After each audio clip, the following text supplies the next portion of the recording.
Get this and get it straight. Crime is a sucker's road, and those who travel it wind up in the gutter, the prison, or the grave. The trail started in Montana with a bum with two names rushing away from his lady love and led fast into L.A., past a southerner from Canada, a worried wool dealer, and a chorus girl with a .45. When it finally stopped at Murder in the Park, the tramp was still in a hurry. From the pen of Raymond Chandler, outstanding author of crime fiction, comes his most famous character in The Adventures of Philip Marlowe.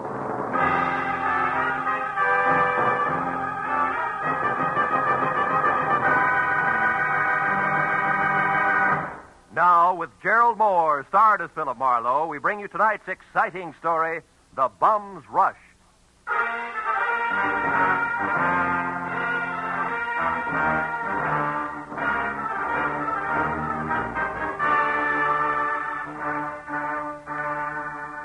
You know, there comes a time in everyone's life when a relative wants a favor. But this was a particularly nice relative. In fact, a great old gal. She'd written my name and address in the center, and her name, Jessie Gavins, Eagles Rock, Montana, in the upper left corner of the envelope. The stamp totaled away a mail special, and the letter inside started off like one of those, "I was wrong, you've got to find them for me, you've got to" type. But it didn't wind up that way. Clipped to the letter was a $100 check, and under that, a not-too-good snapshot of a bald man holding a rake, who wouldn't have been helped any by better photography. 10 minutes later, at exactly 8 p.m., my long-distance call was put through, and the voice that belonged to Aunt Jessie was snapping at me from Eagles Rock, Montana, like the end of a whip. Certainly I wrote it. How many Jessie Gavinses do you think there are in Eagles Rock? Philip, I want you to find Jonathan Miter and see if he's all right. Yeah, you said that in your letter. Jonathan Miter is my fiancé. Aunt Jessie. Oh, I know what you're thinking, young man, but I'm 51 and he's 55, and there's nothing wrong with the September song if the harmony's close enough. Yeah, I hope my harmony's that good when I'm 55. Why are you worried, honey? Because he left here last week on some kind of a big deal. It's a secret. That's all he'd tell me, and I haven't heard a word from him since. I see. Well, tell me, what sort of a deal would it be? I mean, what business? He's not in any business. Oh. What was his work before he retired? Well, he's not exactly retired either. He's not exactly... Look, Aunt Jessie, I'm getting at this. What does he do, or what did he used to do for a living? Frankly, not... Well, I might as well tell you. Most folks around here, Philip, think Jonathan Miter's just a bum. Maybe he is.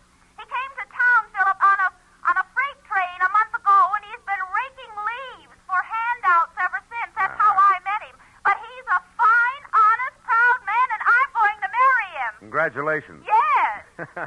Look, you didn't happen to give that fine, honest, proud man a wad of money to finance this big deal of his, did you? Oh, no. Well, then don't. Because I'll be frank. Sounds to me like a broken-down con man warming up a new routine. Then I'll gladly pay to find that out, Philip. But I think you're wrong. Jonathan told me that he had to prove himself by making some money of his own before he'd marry me. As if I didn't have enough to take care of two people already. Okay, Jessie, it's a little off-center, but I'll buy it. Philip, Huh? when you find him, don't tell him that I hired you. As I say, he's very proud, and it'd hurt him. And now all I can give you to go on, aside from that snapshot I sent, is an address, 764 Hope Street in Los Angeles. 764 Hope Street. Well, how'd you get that? From checking through every single thing of his I could lay my hands on. It was on the back of an envelope. Of course, it may not mean nothing. You're so right, Jessie. Please, now, don't joke with me, Philip. Jonathan was so serious and in such a hurry, and there was a funny, brave glint in his eye when he left. Do your A best. brave glint. Oh, no. Okay, Jessie, no jokes. Goodbye, darling.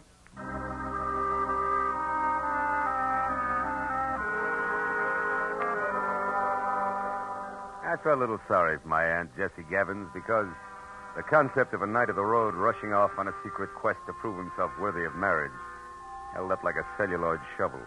And I got no help when I pulled to a stop in front of 764 Hope Street. It was a cramped combination warehouse and office of corrugated iron and glass brick, respectively, with a shy red and black sign reading Hirsch Woolens over a door that looked like... Well, it looked like it handled about as much business recently as a repair shop for spinning wheels. It was half open, however, so I went in just in time to catch the last round of what must have been a healthy spat going on behind a frosted glass door marked private. Well, I'll tell you something, Mr. Eldenhurst. Keep your eyes more on wool and less on nylon, and you'll be better off. All right, all right. For heaven's sake, Martha, this is no time to quibble. We've got more important things to do. Unless, of course, you want to keep that chorus job at the Plumes forever. Well? Okay. You just watch your step. Goodbye, Eldon. Stand aside, stupid. This is a hallway, not an art gallery. Yeah, there's a petty girl if ever I've seen one. Well, what do you want? Oh, Mr. Hirsch. Yes? Yeah, well, I'm Ned Johnson. I'm looking for a job. What kind? Oh, salesman. Wool's my I line. see. And how long have you been waiting out here? Oh, I just stepped in. Come inside. Thanks. Sit down. Now, what is your specialty? Woolens, worsteds, or felts? Well, I've handled them all. We confine ourselves largely to a very high-grade merino woolen, Mr. Johnson, Ned Johnson. I've worked with merino. Well, and what about the others? Lester, perhaps? Lincoln? Oh, sure. Lester, Lincoln. Certainly, I find it all a fascinating business. So do I. A very romantic background. Yeah. By the way, what do you think of Lanatal as against merino? Lanatel. Well, not good. No, you see, I've watched the Lanatels from the range right through shearing and on up to weaving. It just doesn't compare with... what's the matter? What are you really after? I slipped, huh? You fell on your face. Lanatal is synthetic wool made from milk. Now, who are you? Okay. I'm from the Sequoia Credit Association. We're investigating you. Just a periodic, routine thing. It's strictly confidential. Get out of here and stay out if I ever catch you. All right, take it easy. I was clumsy, that's all. Don't start a riot about Look, it. you pry into my That's affairs quite a again. temper you got there. Better watch it, Hirsch. It'll get you in trouble. So long.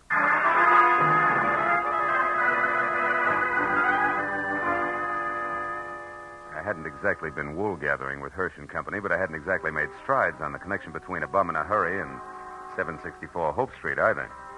However, I couldn't help wondering what Hirsch had meant when I'd overheard him speak to the girl in the office about more important things to do. So when he slammed the door on my shoulder blades, I went around to the alley for a peek in his warehouse. But I skipped that when a man stepped into view wearing the identical face I had in my pocket on a snapshot. It was Jonathan Mitre. He'd swapped the rake for a silver-tipped cane and patches for 14-carat class from spats to a Hamburg, which might well have covered a bald head. But it was the same man, no doubt about it. So I decided to play this one strictly three cushions with reverse English. Hey. Huh? Hey there, you. Oh, were you addressing me, sir? Yeah. Don't I know you? Oh, sure I do. Points east, huh? You're mistaken, my man. I haven't been east in 30 years. Oh, come on, friend. I'd know you anyway. You're good old Jonathan Mitre. Sir, I am Ross J. Crowley of Canada, and I have never had the dubious pleasure of your acquaintanceship until this very moment. Ross J. Crowley of Canada, huh? Mm-hmm. Okay, Mitre, that's the way you want it. What are you doing around the wool business? Setting it up for a fleecing or just pulling it over somebody's eyes? My good man, you've obviously confused me with someone else. Now, pack off, like a nice fella. I'm in a hurry. Now, wait a minute, Pop. Wait a minute.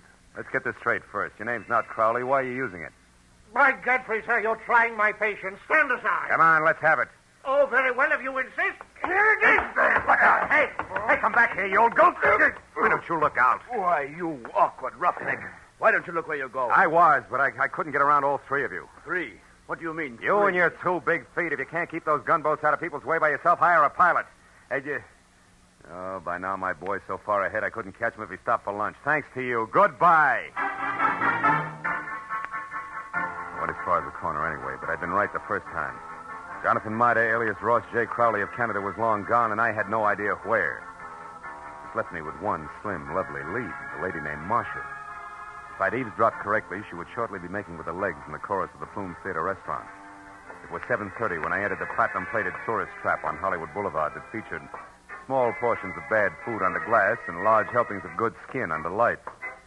Cost me $10 and a fast ad-lib backstage, but it would have been worse out front, so when the chorus high kicked its way out into the wings, I nailed Marcia as she went by. She narrowed a half a pound of mascara at me and let a footlight smile drop, which left very little else. Yeah, my name's Marcia. What do you want? Make it snappy. I gotta change. Change what, your hairdo? This won't take a minute, baby. All I want to know is where Jonathan Mitre can be found. How should I know? I never heard of him. You're stalling on your own time, baby. I got all night. Nuts to you, Jack. Blow. Come back here. This is important. Now listen, you. I don't know anybody called Jonathan, what's his name? And put one more fingerprint on my arm and you'll get bounced out of here on your head. You know, there's just a chance you could be on the level. Look, the guy wants about 55 and spats with a Hamburg over what is no doubt a bald dome. Carries a black cane with a silver tip and for some reason answers the name of Crowley. Crowley? Yeah, that's it, Ross J. Getting warmer, huh, kid? And don't bother telling me you never heard of him. So I've heard of him. So what? He's a good pal of mine. Met him a couple of nights ago. He's quite a sport. I'll bet he is. Where can I find him? What do you want him for? I want to talk to him, that's all. Where's he live? Up a tree. Like I said, Buster Blow. And like I said, baby, this is important. So important, I'll have a lopsided line in the next number if you don't talk, because you won't be there. You'll be on your way to the pokey. Now, where does he live? I don't know. He's from Canada. You can come closer than that, sweetheart. Give. All right. He tells me he takes a walk in the park every night. He raves about the gladiolas. Like they grow in Coldwater Canyon Park, maybe? Maybe. Thanks, you're a good kid. Keep your powder dry, baby. I'll see you.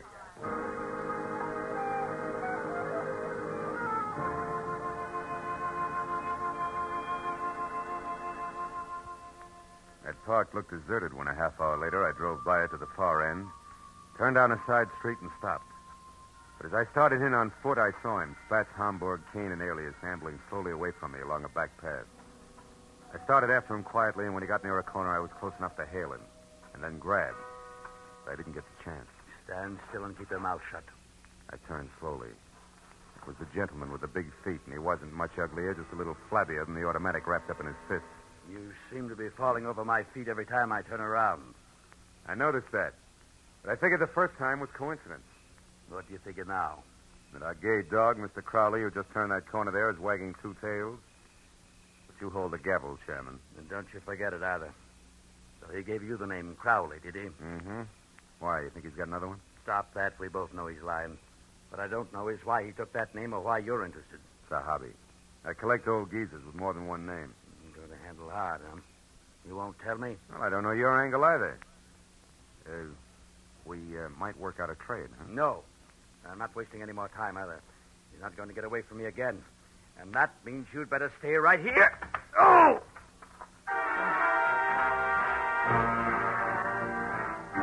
He piled me up on the ground with a stomach full of pain. I saw him run down the path. When I got back to my feet, he was taking the corner. I just started after him when it came. I froze and listened. But there was nothing more to hear. I walked softly as far as the corner.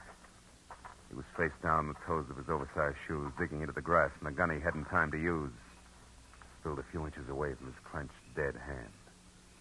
And across the park and rushing for Coldwater Canyon Road as fast as his feet could go was a bum with two names and a Homburg hat.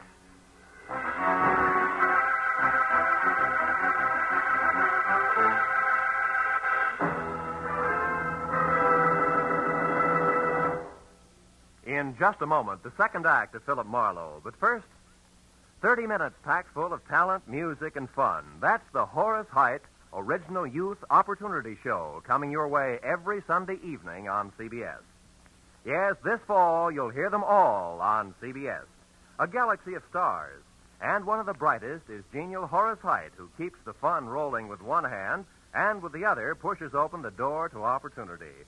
Gives a talented youngster his big break toward fame and fortune in show business. Remember, Sunday night, it's Horace Heidt and his original Youth Opportunity Program. Listen every Sunday, starting this Sunday, over most of these same CBS stations. Tune in this fall for the shows that you love best of all. Listen carefully. Here's the address. It's CBS. Now, with our star, Gerald Moore, we return to the second act of Philip Marlowe and tonight's story, The Bum's Rush.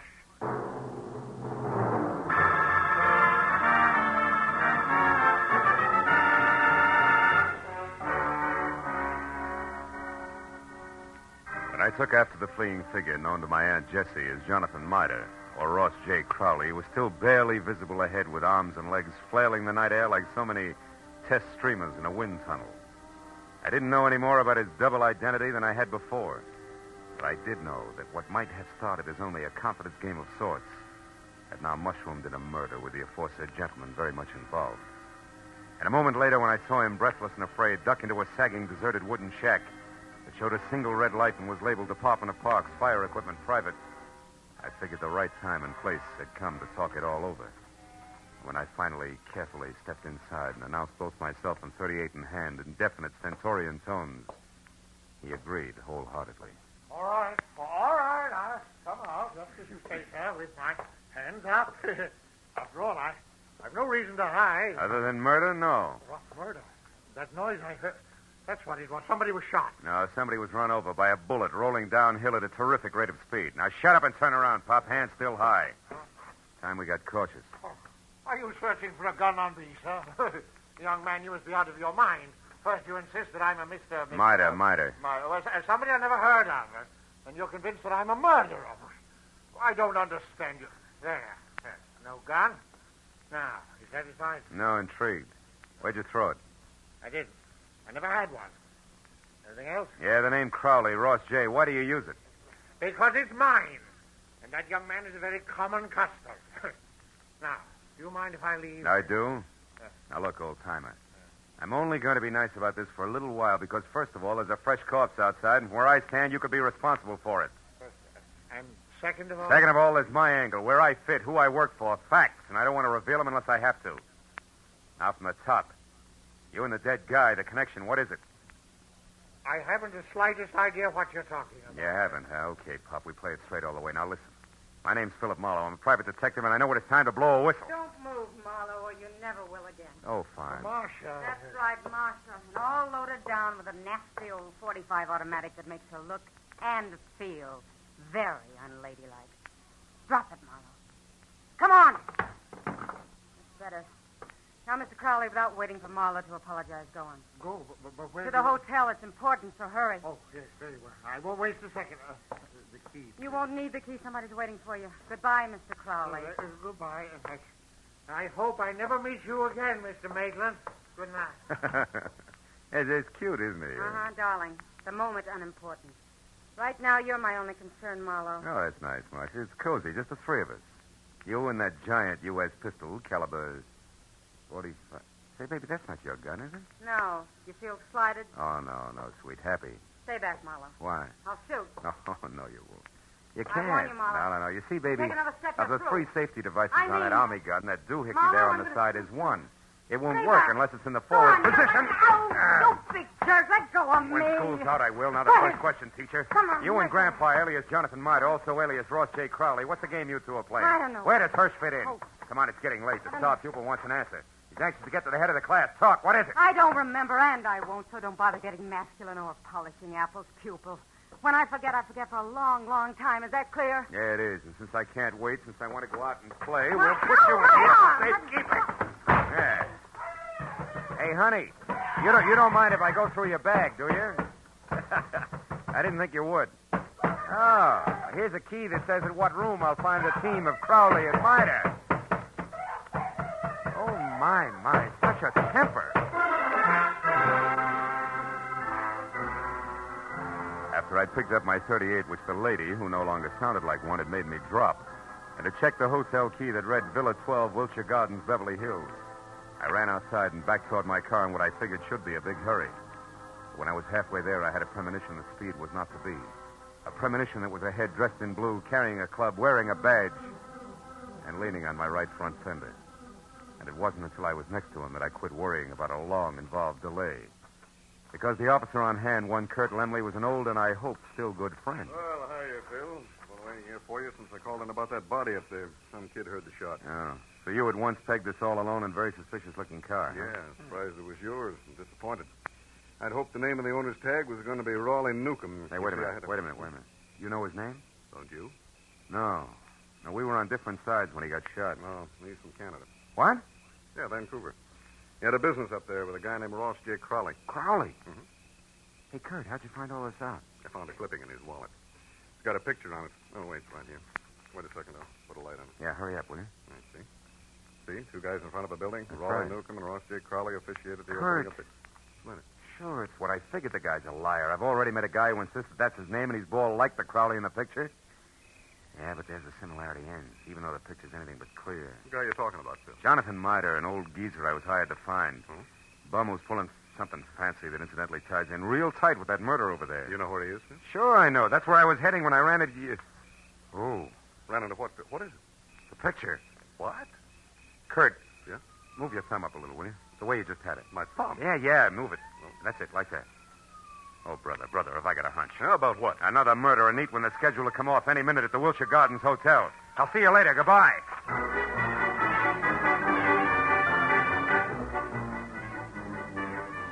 best it was 10 screeching stop-and-go minutes from Coldwater Canyon Park across Beverly Hills to the Wilshire Gardens Hotel on the boulevard of the same name. And all the way, I kept hoping, over time, that one of two things was so. Either my hunch was wrong and nobody else was going to get hurt for a while, or it was right and I was still on time. But when I was there, parked and running toward the Villa number 10, which was a silent stucco square, choking to death under ivy, and showing only a single light in the living room, I was almost sure that it was going to play still another way. Me right and too late to do any good. When I tried the door and found it open, and inside saw at once the letter propped up against a lamp on an end table that I'd been afraid I'd find, there was no longer any doubt. And even as I crossed the room, I knew that I was going to read a suicide note addressed to the police, telling them that the undersigned Ross J. Crowley had taken his own life, as well as that of the partner he'd been stealing from, Raleigh Newcomb, who had currently been pursuing him. But I didn't know until I reached for the letter to make sure that I'd figured right was the last line, just before the signature. It read, "Also, rather than face the humility of being dragged through the courts for killing Newcomb, they have taken the life of a man who would have caught me. A private detective named Philip Marlowe." You did well, Marlowe. What? Especially when it's your own obituary. No, don't move. Well, Mr. Hirsch, huh? Or do I call you Crowley now? Doesn't matter, Marlowe. Suit yourself. What does matter is that you're not quite the boy genius you think you are. Meaning what? Meaning Marcia. You talk to her at the Plumes, then she talks to me. Between the two of us, we've maneuvered you around just like we wanted to, so we could include you in our plan. In other words, Marlowe, when Marcia sent Mida here from the park, we knew you'd follow. Marcia's reliable. Yeah, all year round, I'll bet. Okay, Crowley, so the one with two heads isn't Jonathan Mida, it's you. You is Eldon Hirsch here in L.A. Is Ross J. Crowley, Newcomb's partner up in Canada. A crooked partner, Crowley, who, when he knew he was going to be caught, decided to kill himself, but with another guy's body, Jonathan Mida, so it wouldn't hurt. Exactly. Also, Marlowe, nobody will bother to look past what will pass as Crowley's buddy, or the murderer of Newcomb, who I didn't expect on the scene. I think you'll admit it's all accounted for in that letter there in Crowley's, my handwriting. Bravo, you've skipped nothing. Now, what about me? Yes, you. You must go before Jonathan Mida, you know. Otherwise, the coroner might find something wrong with the sequence of death. So it's you first, then Mida. Who no doubt is unconscious in the bedroom right now? Oh, Mr. Marlowe, who no doubt is standing right here listening carefully. Mida, you crazy fool. Stay where you are. No, Mr. Crowley, I won't. That way I die. This way, at least I have a chance. Crowley! My shoulder. Mida, you all right? Yeah, I think so. Just wing. Oh, you got him, didn't you, Mr. Marlowe? Yeah. No. No, Jonathan, you got him. That rush did it, you big... Bum, Mr. Marlowe? Yeah, bum.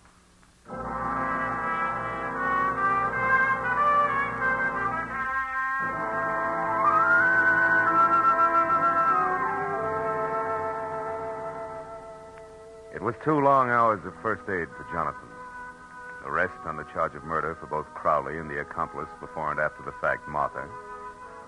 And questions and answers in triplicate for the police before Mida and I were finally alone and back in my office waiting for a call we put through to, of course, Eagles Rock, Montana. But even then, the gentleman vagabond couldn't quite get over things. Then, in other words, Mr. Marlowe, this Crowley, who introduced himself to me as Hirsch, had his fiendish plan already formulated. And on one of his trips down from Canada, saw me when his train stopped at Eagles Rock. I was raking leaves around the depot.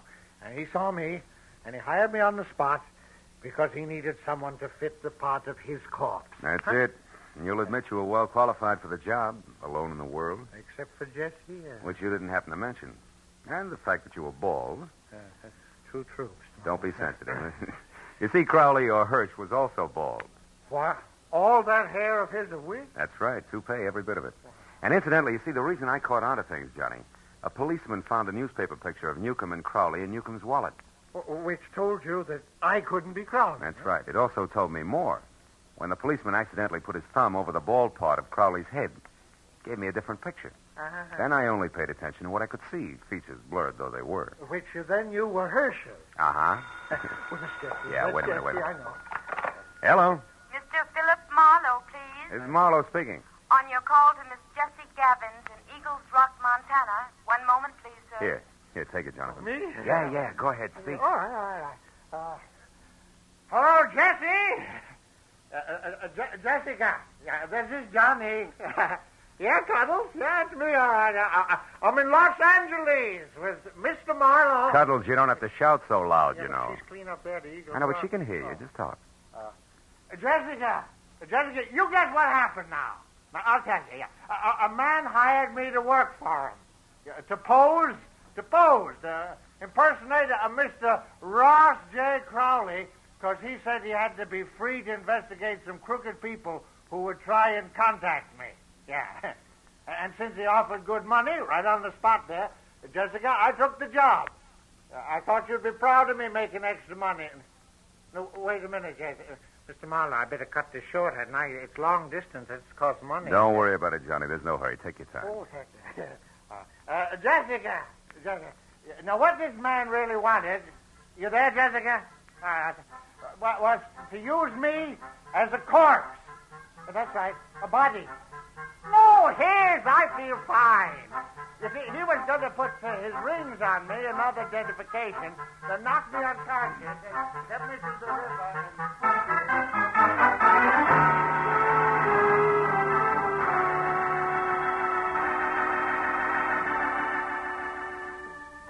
By the time I got Jonathan Miter down to Union Station and aboard a northbound train with specific instructions to stay away from strangers, and got back to my own apartment on Franklin, it was better than 3 o'clock in the morning. Oh, and I was tired. I emptied out my pockets and started to undress. But I forgot about that when my eye fell on the picture that Jessie Gavins had sent me in her original letter. The picture of Jonathan. Well, now Aunt Jessie was going to be happy. But I wondered for how long. Somehow the portrait of the man with the hoe with the solid look of the ages didn't fit the spare frame of Jessie's night of the road. A lonesome train whistle would blow in the night, and Jonathan Miter would be gone.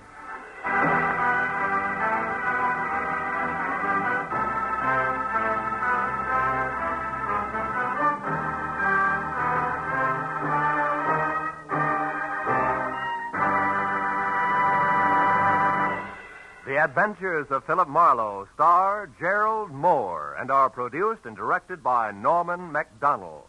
Script is by Mel Donnelly, Robert Mitchell, and Gene Levitt.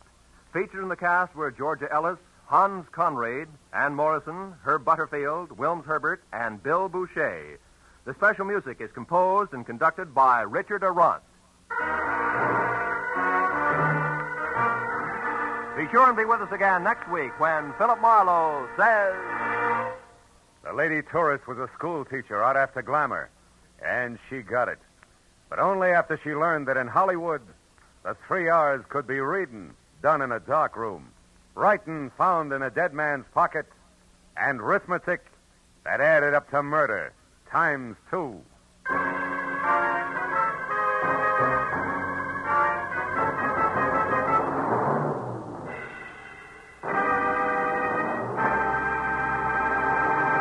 If you think you've got troubles, you should be married to Liz Cooper. She can scare up more trouble than a tropical hurricane, but it's always the kind of trouble you can laugh at because it's all part of My Favorite Husband, starring Lucille Ball.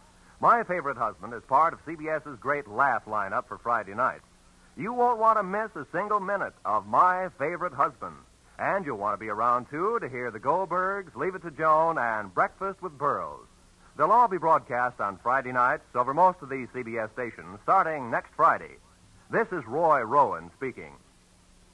Now, stay tuned for Gangbusters, which follows immediately over most of these same stations.